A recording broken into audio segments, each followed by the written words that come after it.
राजधानी पटना के सदाकत आश्रम स्थित कांग्रेस के मुख्यालय वाले परिसर में बिहार भर से भूमिहारों की जुटान हुई थी। श्री कृष्ण सिंह के जयंती के मौके पर उन्हें याद करने के लिए पूरे बिहार से अलग अलग जगहों से बड़ी संख्या में भूमिहार समाज के लोग पहुंचे थे और चीफ गेस्ट के तौर पर उस कार्यक्रम में बिहार के पूर्व मुख्यमंत्री व राष्ट्रीय जनता दल के मुखिया लालू प्रसाद यादव पहुंचे थे। मंच पर लालू प्रसाद यादव के ठीक बगल में अखिलेश प्रसाद सिंह बैठे थे और जैसे ही लालू प्रसाद यादव संबोधन के लिए पहुंचते हैं माइक के पास, बिहार भर से पहुंचे भूमिहारों ने तालियों के गड़गड़ाहट के साथ उनका अभिनंदन और स्वागत किया और मंच थामते ही माइक में जैसे ही लालू प्रसाद यादव इस बात को लेकर ऐलान और दावा करते हैं कि 2024 के लोकसभा चुनाव में भारतीय जनता पार्टी पटना छोड़कर बिहार की कोई सीट नहीं जीत रही है और संघ के लोग ही इस बात पर चर्चा कर रहे हैं, तो सामने बैठे हजारों हजार की संख्या में बिहार के भूमिहारों ने तालियों के गड़गड़ाहट के साथ लालू प्रसाद यादव का वहां समर्थन कर दिया। आप भूमिहार जाति के बारे में जान रहे हैं, जिनकी आबादी स्वर्ण जाति में दूसरे नंबर पर है और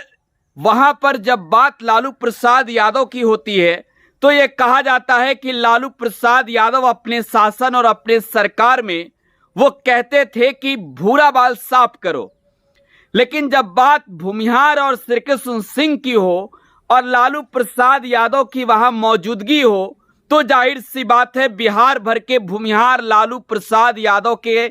बारे में वहां तारीफ करते हैं, जिंदाबाद के नारे लगाते हैं और जातीय जनगणना को लेकर लालू प्रसाद यादव उसी मंच से कहते हैं कि हम अगर 2024 में सरकार में आ गए, यानी कि इंडिया सरकार में आ गई, तो लालू कहते हैं कि देश भर में जातीय आधारित गणना कराएंगे। मतलब यह है कि जिस भूमिहार जाति के लोगों को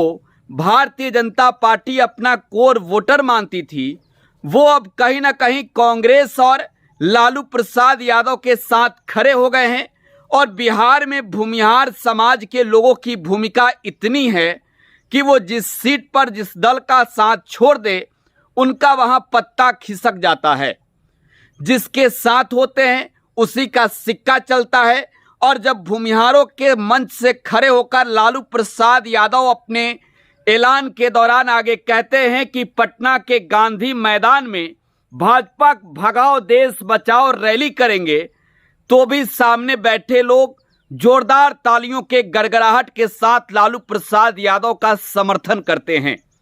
मतलब यह है कि अब भूमिहारों के इस समर्थन से लालू प्रसाद यादव सहित विपक्षी गठबंधन इंडिया बिहार में और मजबूत होगी। कांग्रेस श्री कृष्ण सिंह की जयंती हर साल मनाते रही है और बिहार कांग्रेस के जो अध्यक्ष हैं राज्यसभा के सांसद अखिलेश प्रसाद सिंह, वो उसी मंच से कहते हैं कि श्री बाबू की जयंती मनाने के लिए लालू यादव जी ने ही हमें कहा था और हम तब से हर साल मनाते आ रहे हैं। लालू प्रसाद यादव उस मंच से अगर ये कहते हैं कि पूरे बिहार में मात्र एक सीट भाजपा जीत रही है, तो मतलब साफ है कि 39 सीटों पर लालू प्रसाद यादव जीत का साफ तौर पर पारदर्शिता देखते हैं और वो कहते हैं कि बिहार की जनता ने ठान लिया है, भाई को भाई से लड़ाने वाले को, धर्म के नाम पर मजहब के नाम पर लोगों को आपस में बांटने वाले को मजा सिखाएंगे। फिलहाल आप टुडे बिहार न्यूज के साथ बने रहें। धन्यवाद।